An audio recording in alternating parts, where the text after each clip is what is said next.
Sa isang maliit na bayan, may isang lumang kalsada na kilalang tinitirhan ng isang puting dilag.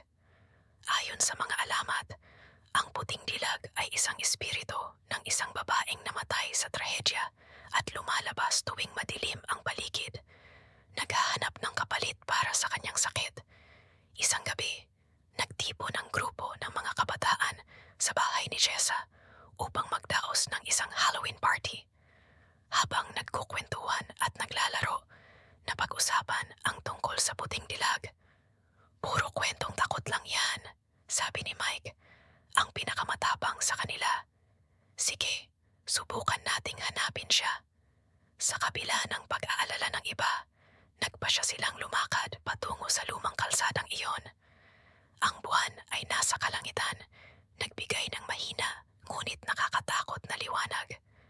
Habang naglalakad sila, narinig nila ang mga mahinang hikbi mula sa dilim.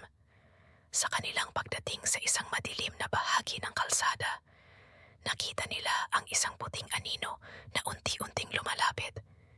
Isang napakagandang babae na nakasuot ng puting damit. Ang kanyang mga mata ay naglalagablab sa dilim. Tulong, aniya. Ang boses ay malambing, ngunit puno ng sakit.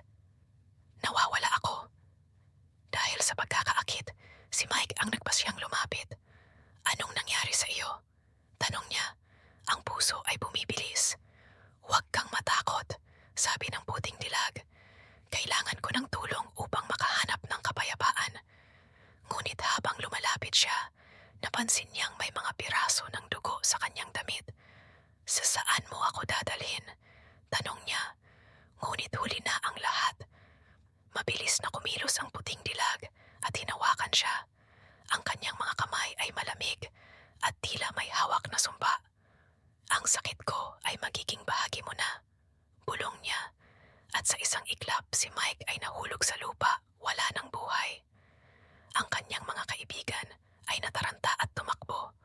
Tanging ang sigaw ni Mike ang narinig habang unti-unti siyang nawawala sa dilim.